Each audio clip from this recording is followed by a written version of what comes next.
Welcome back to The Explainer. So today we're diving into what I like to call a legendary literary crossover event. We're going to unpack the deep brotherly bond between two absolute mythological heavyweights, Hanuman and Bhima. Now, if you appreciate epic encounters, deep lore, and seeing exactly how classical narratives masterfully build tension, you are definitely in the right place. We're looking at a pivotal moment from the text today, one that completely changes the psychological trajectory of the impending war. We're actually kicking things off right in the deep end with this terrifyingly powerful offer. Just listen to this. If this be thy wish, I may destroy the insignificant sons of Dhritarashtra. Okay, wow, that is an ultimate intervention, right?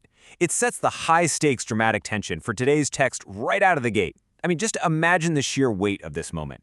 You have one of the most powerful beings in existence essentially offering to wipe out the main antagonist in the blink of an eye. How do you even respond to that? Well, to understand how we get to this explosive offer, we kind of have to look at how this incredible reunion begins in the first place. Section 1. The brothers meet. Let's just dive right into the physical reunion of these two legendary figures. So, to set the scene, the text tells us Hanuman literally contracts his massive body at will just to embrace his brother. And what's super interesting here is the deliberate choice of scale. We all know Hanuman possesses the cosmic capacity to expand to the size of literal mountains, right? But here he consciously and deliberately shrinks his form. Why? Just to share a tender, equal embrace with Bhimasena. It's this incredibly intimate gesture from a being of unfathomable size, actively bringing himself down to a human scale just to physically connect with his brother. And you know what happens from that embrace? Boom. 100% strength restored. The narrative tells us that upon this single hug, Bhima's fatigue instantly vanishes.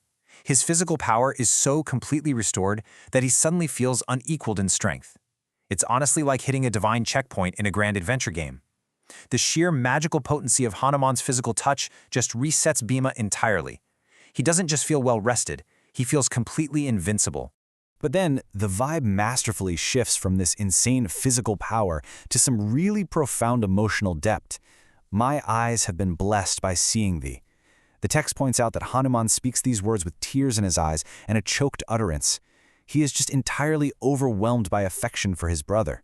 And this is such a crucial grounding moment for us as readers. I mean, these are warriors of literally apocalyptic strength, yet the narrative pauses to show us their vulnerability, their profound brotherly love, and the raw emotional weight of them finally reuniting. Hanuman then drops this absolutely beautiful literary callback. He says that feeling human contact again instantly reminds him of Rama. And the author brilliantly maps out the characters here through metaphor. So Rama, who is Vishnu, is the sun, delighting the heart of the world. Sita is the lotus face that blooms in the presence of that sun. And Ravana, he's darkness, completely eradicated by the sun's light. It's this stunning, poetic reflection seamlessly woven right into a conversation between two massive battle-hardened warriors. But as you'll see, the emotion of this reunion quickly pivots. Section 2, Hanuman's deadly offer. Because this is where things get wild. Hanuman basically hands Bhima a literal menu of destruction. He offers his brother three mind-blowing options. Option 1, destroy the sons of Dhritarashtra right there at Varnavata. Option 2, simply grind the entire city to dust with rocks. Or Option 3, personally bind Duryodhana and drag him directly to Bhima. Hanuman is essentially offering a real-life skip the final boss button. He is giving Bhima three terrifyingly simple options for immediate, unconditional victory.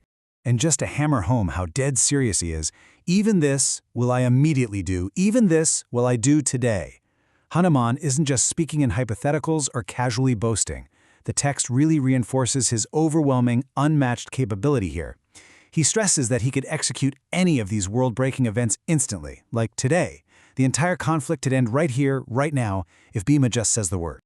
So, faced with this ultimate shortcut to victory, we hit Section 3, the strategic compromise. Let's look at Bhima's response.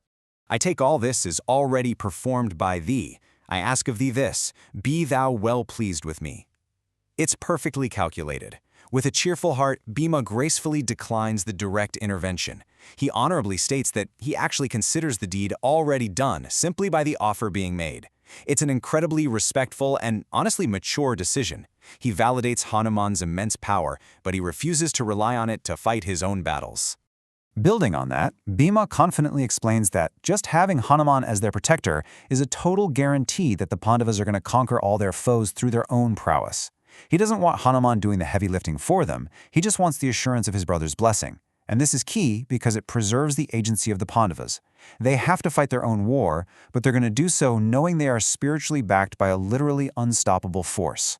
Which brings us to the strategic compromise that sets the stage for a highly anticipated future battle. Section 4. The Flagstaff Promise. Since Bhima won't let him just end the war right then and there, Hanuman lays out this very specific, three-step tactical promise, clearly born out of total fraternal affection.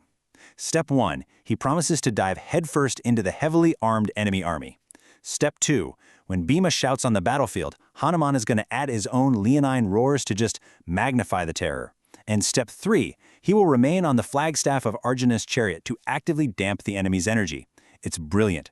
Hanuman shifts his role from a direct destroyer to a devastating battlefield multiplier for the brothers. He's not fighting the war for them, but he is absolutely tipping the scales.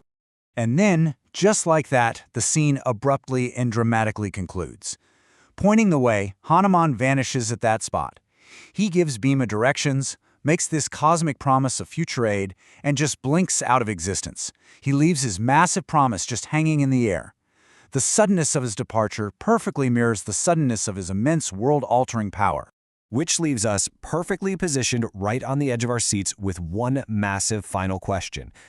What happens when the monkey roars? I mean, we've seen Hanuman's unmatched power. We've seen Bhima's strength fully restored. How in the world will the enemies possibly withstand the combined energy of these two brothers on the battlefield?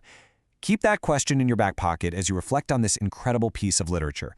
Understanding this specific alliance completely changes how you view every single battle that follows. Thanks so much for joining me for this explainer, and as always, keep learning.